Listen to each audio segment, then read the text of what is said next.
Olá, pessoal! Estou aqui de volta no Literatura Local, que é uma parceria entre a TV Câmara e a Academia Passo Fundense de Letras. Hoje, sem a presença da nossa querida Sueli, que faz uma pausa nesse momento, mas com uma presença muito especial. Estamos aqui com o Mauro Gaglietti, que é professor universitário, escritor da Academia Passo Fundense de Letras e mediador. Olá, Mauro! Oi, Luciana, tudo bem? Você fez uma referência à nossa Sueli Gehlen-Froese, né?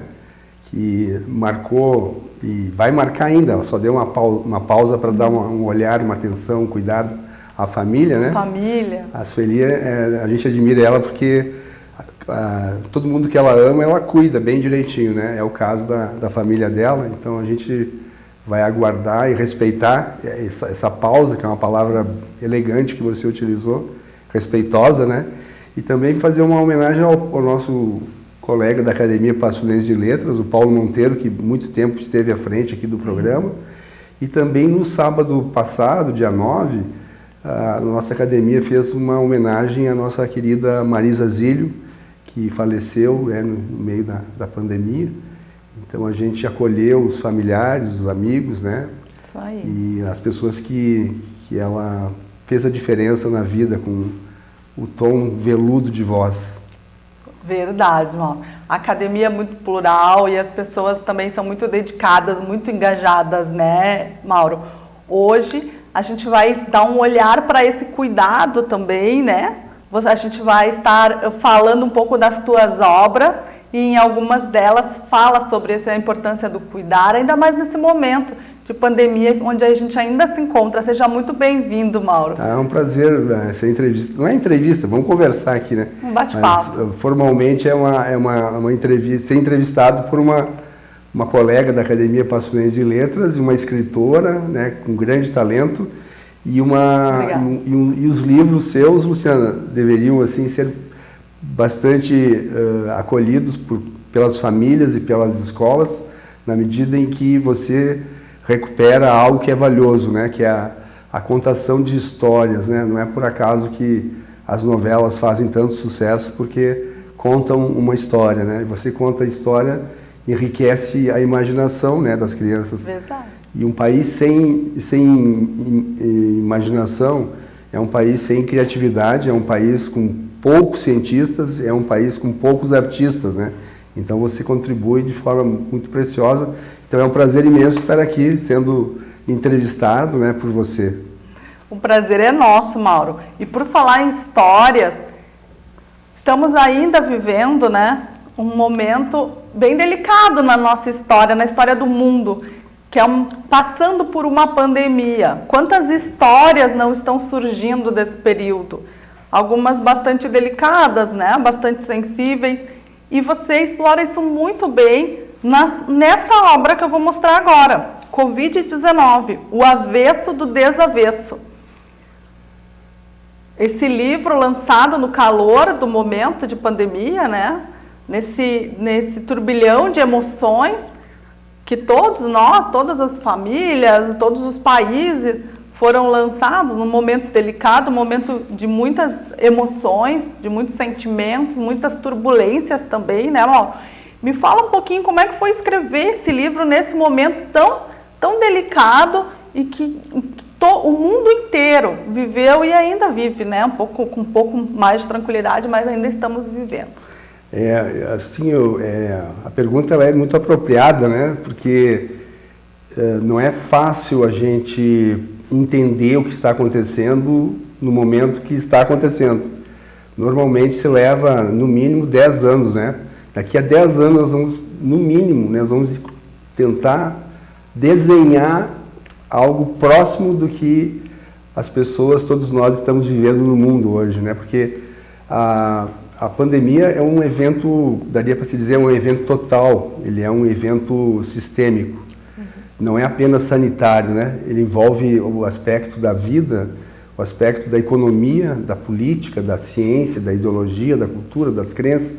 Envolve aquilo que a humanidade observou e vivenciou passou por uma experiência nas guerras, né? As duas grandes guerras, as pandemias anteriores, sobretudo a chamada gripe espanhola de 1918, 1919, e a partir das revoluções, das guerras e das pandemias, são esses momentos que a história adquire uma velocidade impressionante, em termos de percepção, em termos de desenvolvimento de tecnologias, de ideias, e essas ideias e essas tecnologias, muitas vezes, são desenvolvidas colaborando com a vida, e muitas vezes elas são empregadas por uma parcela da humanidade, por grupos específicos, né? Contra a própria humanidade, né? Acredito muito que esses períodos delicados da história, como guerras, pandemia, enfim, né, tudo que envolve o coletivo, né, também nos coloca aí um desafio em relação à palavra empatia, não é mesmo, Mauro? A nossa habilidade, o quanto que amadurecemos ao longo da história na nossa habilidade de conviver de forma coletiva, de pensar o outro, de pensar a saúde do outro, como foi nessa pandemia, né? A questão do convívio ou não convívio, né? Fomos colocados à prova durante a pandemia que, de repente, o não conviver seria pensar o coletivo. Então, escrever no calor desse momento deve ter sido algo bastante desafiador também para você, né? Capturar essas histórias, a sua própria história dentro da pandemia, mas o que você percebia até então, né? É a minha percepção de 18 meses, né? Os primeiros 18 meses de pandemia. Nós estamos ainda dentro de uma pandemia.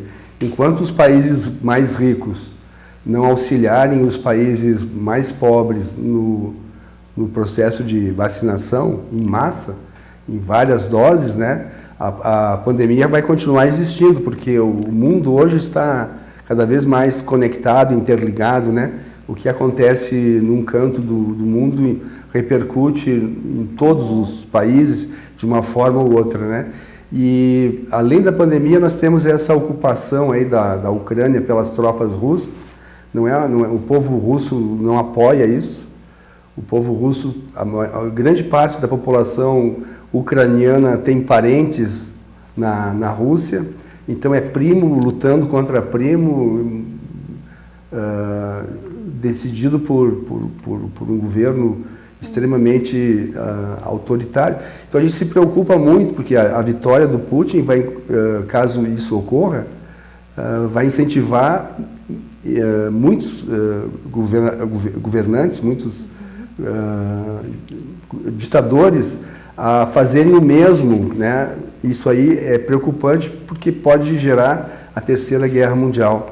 Então nós estamos assim, além da pandemia, nós estamos vivenciando questões que dizem respeito à alimentação, né, do mundo. O alimento está cada vez mais caro em virtude também da guerra, né? O combustível.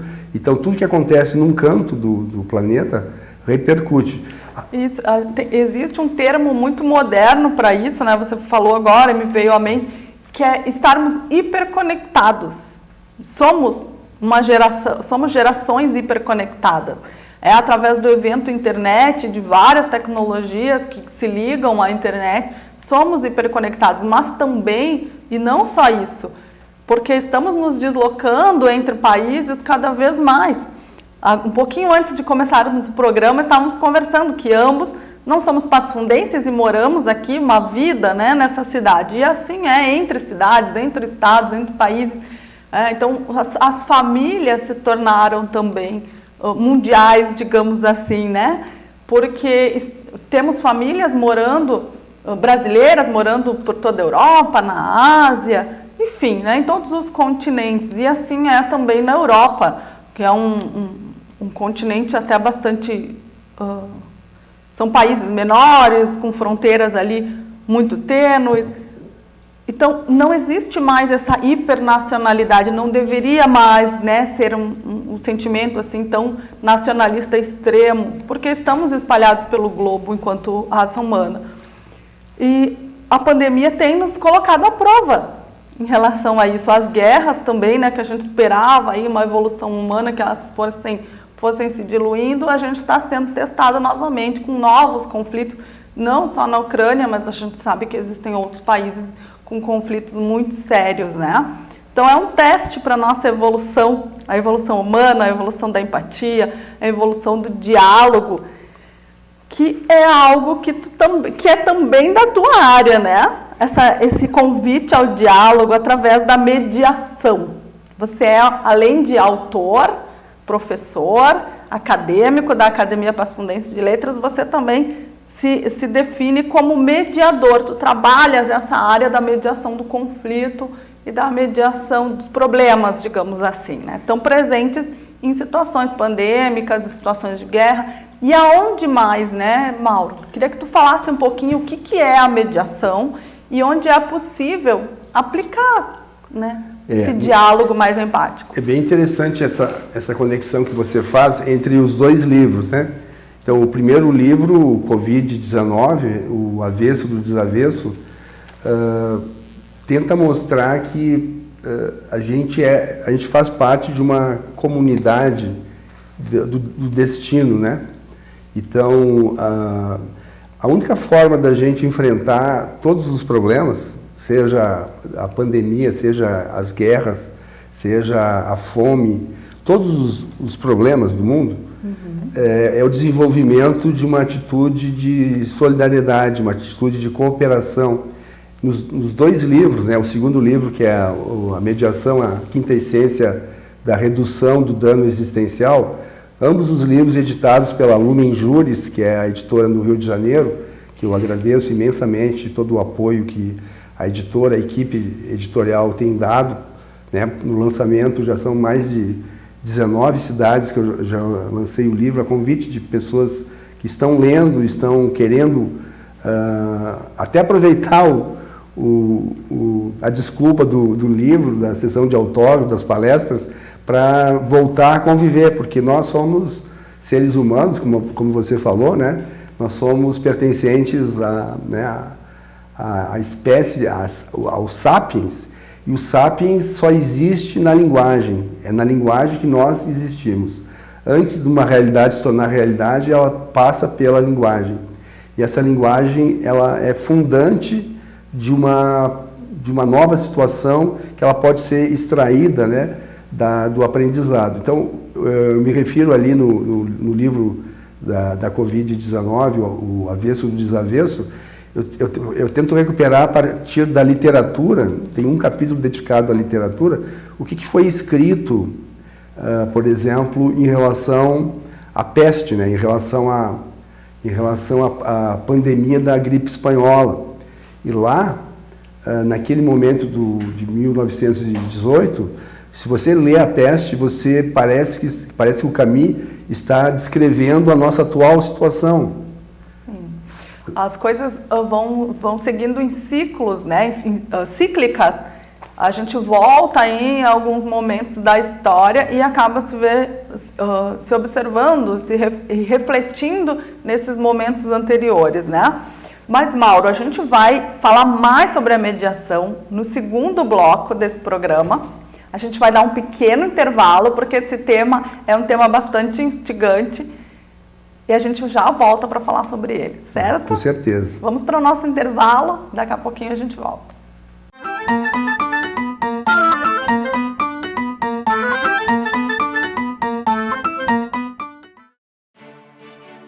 A Câmara de Vereadores é a Casa do Povo. Aqui são criados, votados e aprovados os projetos de lei que definem o rumo e o futuro do nosso município. A Câmara de Vereadores também exerce a função fiscalizadora, supervisionando as ações e decisões do Poder Executivo. Faça parte das decisões. Quando a comunidade participa, a cidade cresce.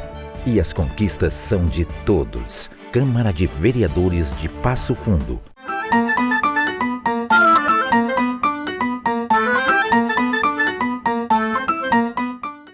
Estamos de volta após nosso breve intervalo. E como a gente estava comentando, né, dialogando aqui no bloco anterior, passando aí por um momento de pandemia, sendo desafiados, né, ao diálogo, à empatia, a um pensamento coletivo e repensar tecnologias, não é, Mauro? Que nem todas as tecnologias estão tão acessíveis para a população em geral.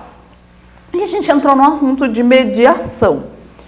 Você tem um livro sobre isso, né, Mauro? Uma sequência, talvez, não sei, você que vai nos contar agora sobre o seu livro anterior, Covid-19. Esse livro aqui, Mediação, a quintessência da redução do dano existencial. Mediação de conflitos, mediação de problemas, estar, né, achar o meio das questões. Me fala um pouquinho sobre isso, né? Fala mais sobre isso, né? Onde que a mediação entra? Só em cenários de pandemia, só em cenários de guerra, onde mais? Que mediação, a gente pode se beneficiar disso. Se o primeiro livro eu demorei 18 meses, né, para escrever ele, durante os 18 primeiros meses da pandemia, o segundo livro é um livro que é a sistematização da minha experiência de mediação de conflitos desde 1998, porque é redundância falar professor e mediador, porque todo professor que exerce o ofício, de certa forma, media o conhecimento, media conflitos, né? Eu participei de a convite do CIEP lá da Bom Jesus, semana passada.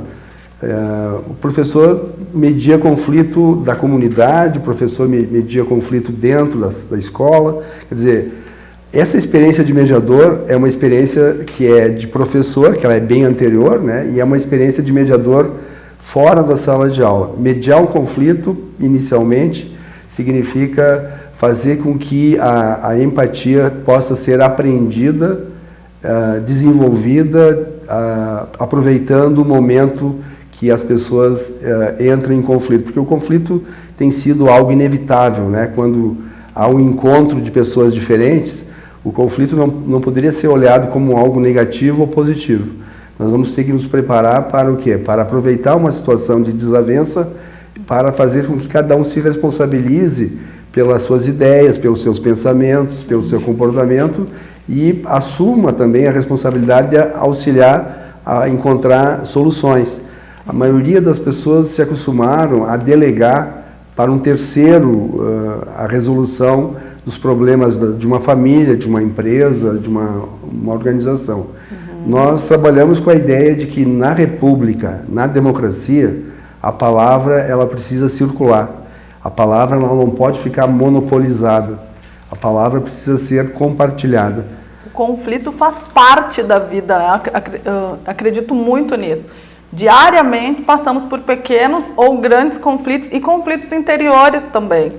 Por que não falar nos conflitos interiores, onde a gente se questiona, onde a gente pode evoluir também através do questionamento, através de comparar ideias, através do o conflito também nos oferece uma possibilidade de crescimento. Eu vi que no teu livro, tu citas Clarice, quando você diz aqui, suponho que me entender não é uma questão de inteligência, e sim de sentir, de entrar em contato, ou toca ou não toca. As palavras lindas de Clarice Lispector. E tu ainda fazes uma pergunta, para ajudar o próximo é melhor ser simpático ou empático?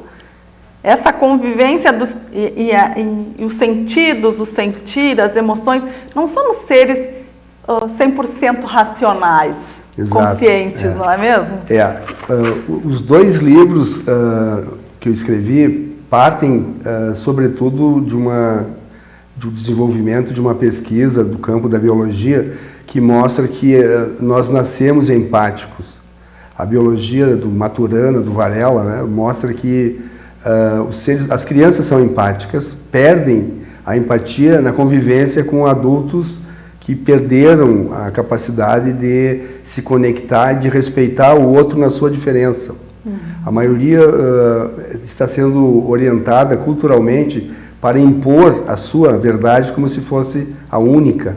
E aí gera conflito na medida em que você não reconhece que o outro pode existir, pode ser reconhecido como um outro na convivência. Então essa base biológica, ela é muito importante porque a empatia faz com que a gente se preocupe conosco, se respeite para poder respeitar o outro. Ninguém consegue dar aquilo que não tem. Eu não consigo amar o outro se eu não me amo. Para me amar, eu preciso me autoconhecer. Quem não se autoconhece tem a tendência de praticar muito a fofoca, falar mal das pessoas. Aí o vocabulário ele é imenso. Por quê? Porque a pessoa se deprecia na medida em que ela se compara, ela pratica com ela uma autoviolência. Quem pratica uma autoviolência contra si próprio, pratica violência simbólica ou física, ou, né, com as outras pessoas.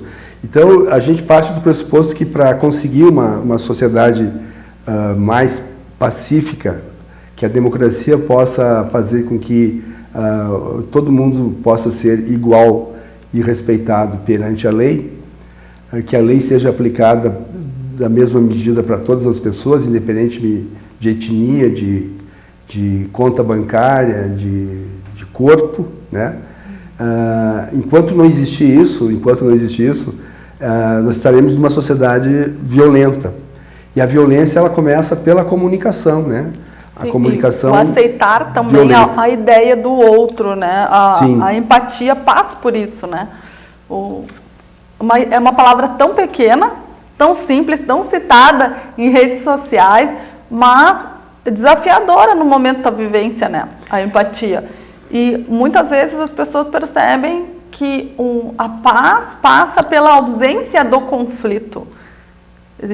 Ao meu ver, não funciona dessa forma. O que faremos com o conflito é que talvez nos leve para uma convivência mais pacífica. Tu concordas com isso? Sim, como tu assim, percebe? O nosso desafio é aprender a fazer a gestão do conflito.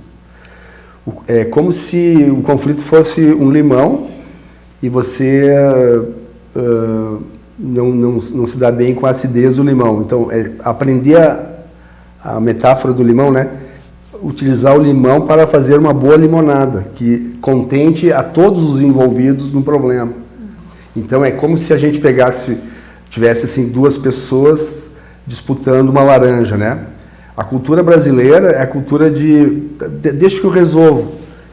A pessoa vai lá e reparte, um terceiro vai lá e reparte a laranja e entrega metade para cada um, achando que foi justo, simpático, mas ele não foi empático porque ele não perguntou para as pessoas o que elas queriam fazer com a laranja. Uma queria utilizar a casca para fazer um doce e a outra utilizar o suco para fazer um molho. Então, você desagradou as duas partes. É o que o judiciário brasileiro, nos últimos anos, tem feito. Decide, né, principalmente conflitos de família, sem levar em conta o que as pessoas querem.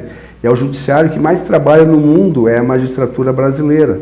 Só que, no entanto, o que nós precisamos é introduzir dentro do judiciário, que já temos grandes avanços aí desde 2015, na nova legislação, no novo CPC, nós temos dentro do judiciário e fora do judiciário o avanço de uma cultura de começar a respeitar o direito à oralidade.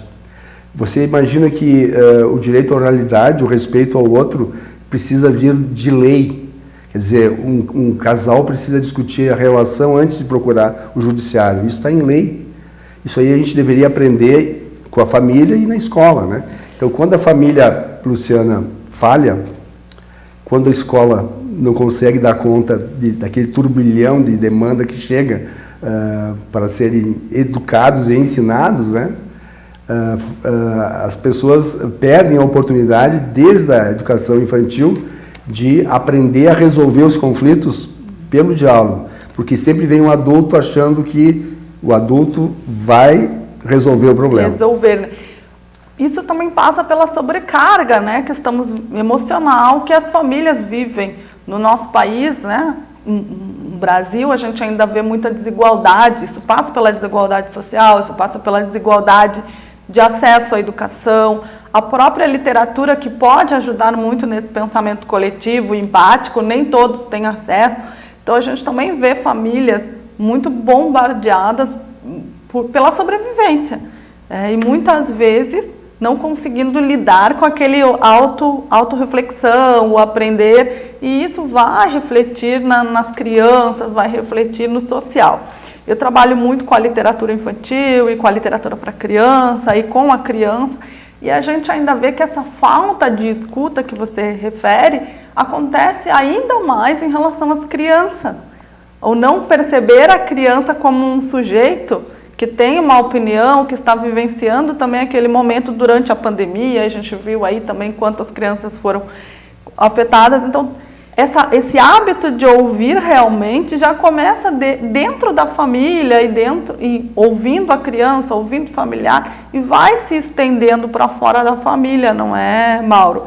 E vai refletir nas leis, né? A sociedade reflete as leis refletem a sociedade. Então a gente pode dizer que o hábito da mediação, as técnicas de mediação podem ser utilizadas em todos os ambientes da sociedade, família, leis, escola, momentos críticos como guerras, pandemias.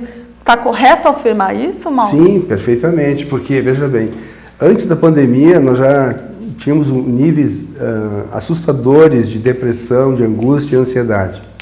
Com a pandemia tudo isso foi agravado. E a gente nota que a Universidade Ocidental, ela não forma profissionais empáticos, ela forma profissionais para explicar racionalmente o sentimento, mas não para sentir. Então nós temos uma dificuldade, quem trabalha na área da saúde, na área jurídica, na área educacional, de segurança pública, quem trabalha com o público, que foi formado pela Universidade dos Países Ocidentais,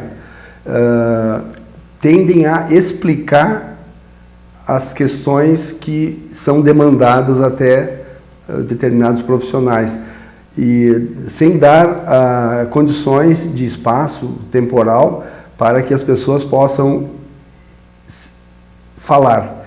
A cura vem pela fala. Se a pessoa não conseguir verbalizar o seu sentimento, as suas necessidades, é uma pessoa que se torna violenta. Então, veja bem, ser empático ou simpático, né? A maioria de nós acredita que ser simpático é uma forma de ajudar as pessoas.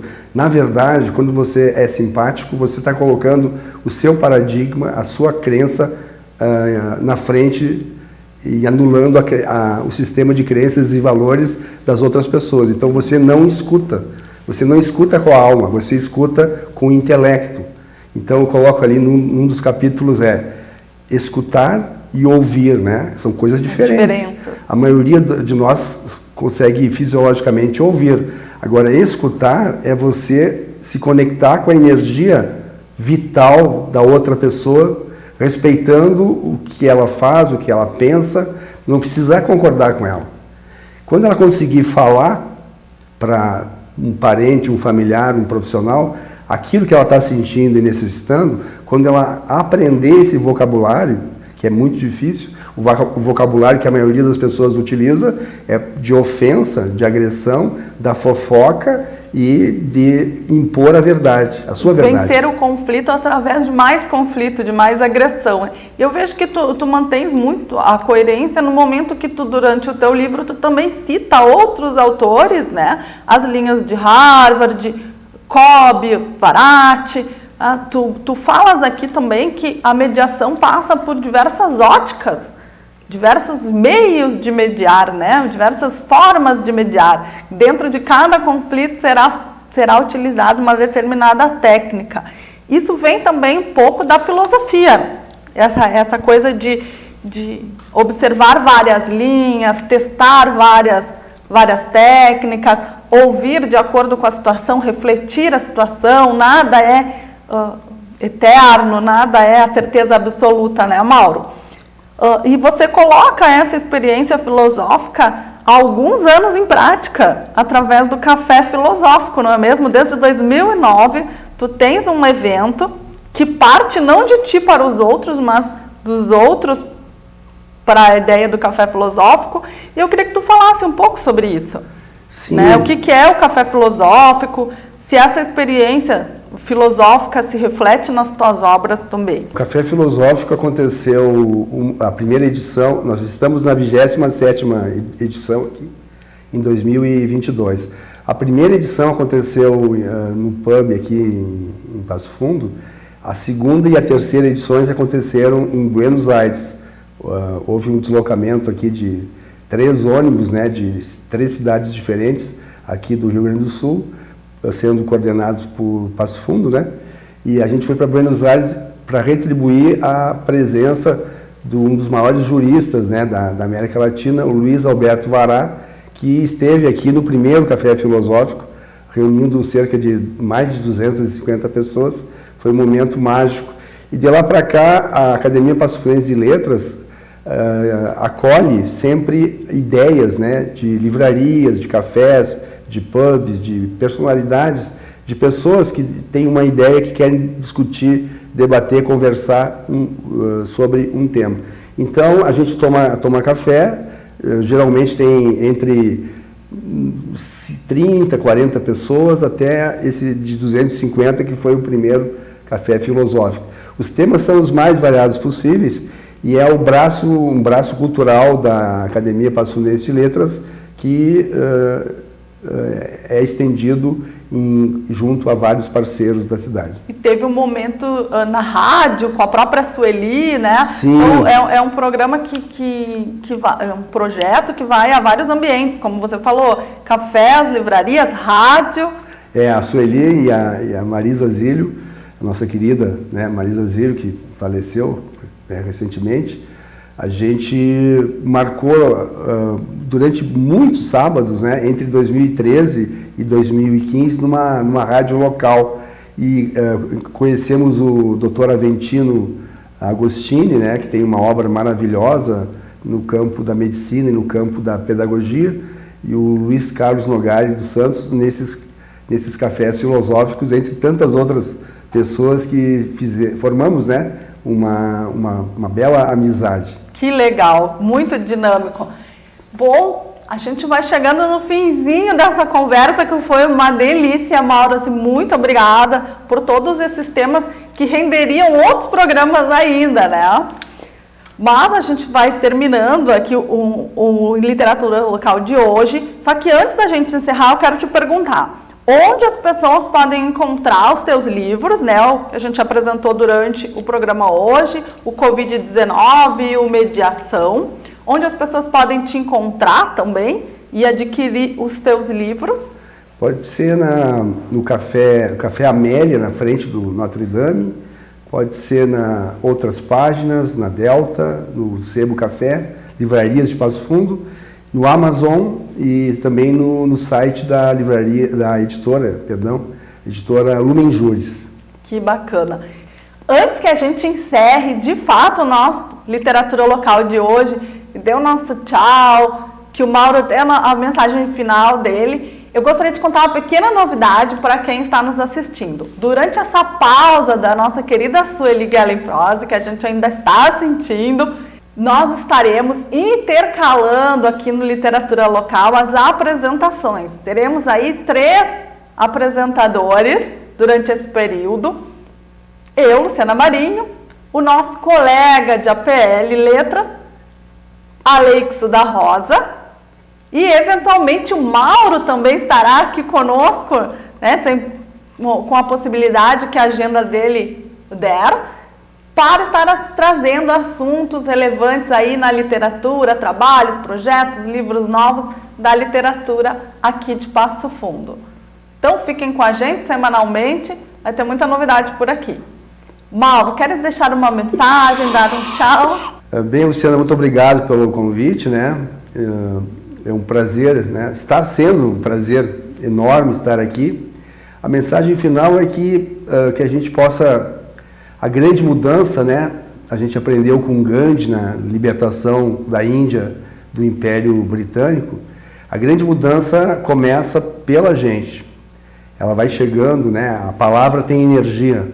Como nós somos seres humanos, somos animais humanos, somos animais da linguagem, é pela linguagem que a gente vai conseguir pacificar as famílias, pacificar as escolas, pacificar as empresas, mediante o emprego e a gestão dos conflitos. A gestão dos conflitos, na verdade, é o desenvolvimento, é a internalização da empatia para tratar os conflitos, melhorando as pessoas, a gente transforma os conflitos. Transformando os conflitos, as pessoas, nos conflitos que estão envolvidas, elas melhoram. No ano de eleições, sempre lembrar aqui, né, que todo ponto de vista é a vista de um ponto. Então nós precisamos dialogar, respeitar as opiniões diferentes, né, e parar com brigas que não levam a uma situação de qualidade de vida. Obrigada, Mauro. Obrigada a todos que nos assistiram e até o próximo Literatura Local.